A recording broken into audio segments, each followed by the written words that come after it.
नमस्कार प्रिय विद्यार्थियों, हम रामचरितमानस के अयोध्या कांड से वाल्मीकि राम संवाद प्रसंग का रसास्वादन कर रहे थे। वन में जाने के दौरान श्री राम जी ने वाल्मीकि ऋषि से भेंट की और उनसे रहने लायक स्थान पूछा। वाल्मीकि जी ने पहले तो गूढ़ उक्तियों में बहुत कुछ सुना दिया, बाद में श्री राम को रहने के लिए चित्रकूट नामक स्थान बताया, जहां राम, लक्ष्मण और सीता के लिए सुंदर पर्णशालाओं का निर्माण किया गया। अब श्री राम, लक्ष्मण और सीता वहां रहने लगे हैं। आगे तुलसीदास जी लिखते हैं, अमरनाग किन्नर दिशिपाला, चित्रकूट आए ते ही काला, राम प्रणाम कीन सब काहू, मुदित देव लही लोचन लाहू। उस समय देवता, नाग, किन्नर और दिक्पाल चित्रकूट में आए और श्री रामचंद्र जी ने सबको प्रणाम किया। देवता नेत्रों का लाभ पाकर आनंदित हुए। बरसि सुमन कह देव समाजू, नाथ सनाथ भय हम आजू, करी विनती दुख दुसह सुनाए, हर्षित निज निज सदन सिधाए। फूलों की वर्षा करके देव समाज ने कहा, हे नाथ, आज आपका दर्शन पाकर हम सनाथ हो गए। फिर विनती करके उन्होंने अपने दूसरा दुख सुनाए और दुखों के नाश का आश्वासन पाकर हर्षित होकर अपने अपने स्थानों को चले गए। चित्रकूट रघुनंदन छाए, समाचार सुन सुनि मुनि आए, आवत देखी मुदित मुनि वृंदा, कीन्ह दंडवत रघुकुल चंदा।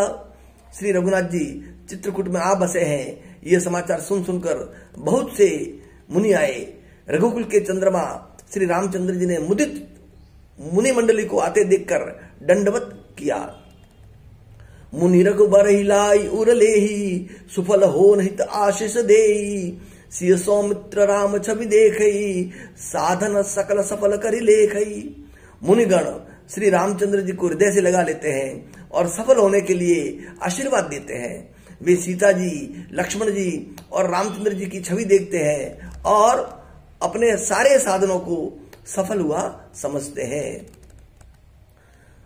जथा जोग सन्मानी प्रभु, विदा किए मुनिवृंद, करहि जोग जप जाग तप, निज आश्रम ही सुचंद। प्रभु श्री रामचंद्र जी ने यथा योग्य सम्मान करके मुनि मंडली को विदा किया और श्री रामचंद्र जी के आ जाने से वे सब अपने अपने आश्रमों में अब स्वतंत्रता के साथ योग, जप, यज्ञ और तप करने लगे। यह सुधि कोल किरातन पाई, हर्षे जनु नव निधि घर आई, कंद मूल फल भरी भरी दोना, चले रंक जन लूटन सोना। श्री रामचंद्र जी के आगमन का यह समाचार जब कोल किरात भिलो ने पाया तो वे ऐसे हर्षित हुए मानो नवो निधियां उनके घर ही आ गई हो। वे दोनों में कंद मूल फल भरकर ऐसे चले मानो दरिद्र सोना लूटने चले हो। तीन मह जिन देखे दो भ्राता, अपर तिन्हि पूछई मगु जाता, कहत सुनत रघुबीर निकाई, आई सबनी देखे रघुराई। उनमें से जो दोनों भाइयों को पहले देख चुके थे, उनसे दूसरे लोग रास्ते में जाते हुए पूछते हैं कि वे कैसे हैं। इस प्रकार श्री रामचंद्र जी की सुंदरता कहते सुनते सबने आकर श्री रामचंद्र जी के दर्शन किए। करहि जोहारु भेंट धरी आगे, प्रभु मिलो कही अति अनुरागे, चित्र लिखे जनु जह तह ठाड़े, पुलक शरीर नयन जल बाड़े। भेंट आगे रखकर वे लोग जोहार करते हैं और अत्यंत अनुराग के साथ प्रभु को देखते हैं। वे मुग्ध हुए, जहां के तहा मानो चित्र लिखे से खड़े हैं। उनके शरीर पुलकित है और नेत्रों में प्रेमाश्रुओं के जल की बाढ़ आ रही है। राम स्नेह मगन सब जाने, कही प्रिय वचन सकल सन माने, प्रभु ही जोहारी बहोरी बहोरी, वचन विनीत कही कर जोरी। श्री रामचंद्र जी ने उन सबको प्रेम में मग्न जाना और प्रिय वचन कहकर सबको सम्मान किया। वे बार बार प्रभु श्री रामचंद्र जी को जोहार करते हुए हाथ जोड़कर विनीत वचन कहते हैं। अब हम नाथ सनाथ सब भय दे कि प्रभु पाए, भाग हमारे आगमनु राउर कौशल राय।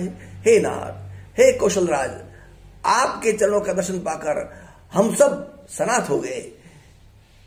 हे कौशल राज, हमारे ही भाग्य से आपका यहां शुभागमन हुआ है। धन्य भूमि वन पंथ पहारा, जह जह नाथ पाओ तुम धारा। धन्य विहग मृग कानन चारी, सफल जन्म भय तुम ही निहारी। हे नाथ, जहां जहां आपने अपने चरण रखे हैं वे पृथ्वी, वन, मार्ग और पहाड़ धन्य है। वे वन में विचरने वाले पक्षी और पशु धन्य हैं जो आपको देखकर सफल जन्म हो गए।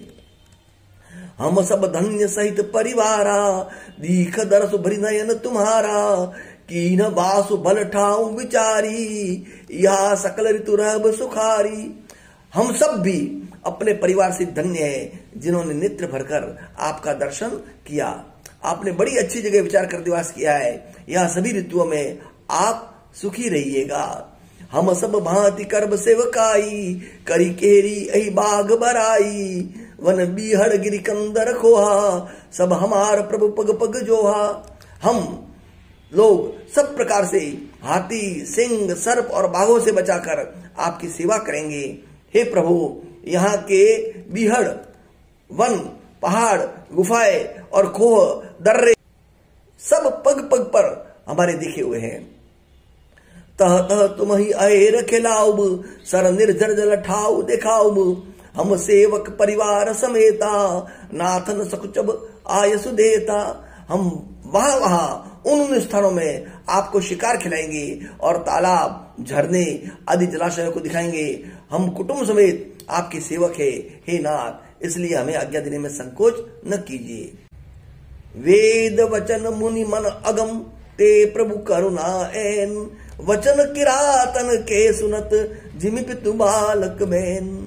जो वेदों के वचन और मुनियों के मन को भी अगम है, वेद भी जिस परमात्मा को नहीं पहचान पाते, ऋषि मुनि भी जिस तक पूरे पहुंच नहीं पाते, वे करुणा के धाम प्रभु श्री रामचंद्र जी किरातों के वचन इस तरह सुन रहे हैं जैसे पिता बालकों का वचन सुनता है। श्री राम जी कोल किरातों भीलों के ऊपर इतने प्रसन्न है कि पिता की भांति पुत्रवत उन कोल किरात भीलों के वचन सुन रहे हैं। इस प्रकार से चित्रकूट में श्री राम जी कितनी आत्मीयता से आदिवासियों वनवासियों के साथ रहते हैं, यह सुंदर वर्णन इन पंक्तियों में हुआ है। प्रिय विद्यार्थियों, अभी भी हमें अयोध्या कांड से बहुत सारे काव्यांशों का रसास्वादन करना है। अब तक आपको जो मैंने पढ़ाया है उसका आप अध्ययन करें और उसका पूरा पूरा आनंद लें। धन्यवाद, नमस्कार।